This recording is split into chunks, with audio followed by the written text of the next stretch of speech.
తెలంగాణ మందు మెదకు జిల్లాలోన 7 పాయాలందు వెలసిన తల్లివి ధర్మాన్ని కాపాడ ధరణిపై వెలిసావు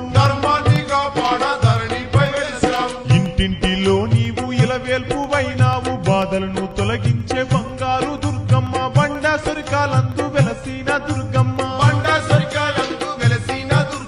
కోరిన వారికి దుర్గమ్మ నీవు కొడుకులనిస్తావు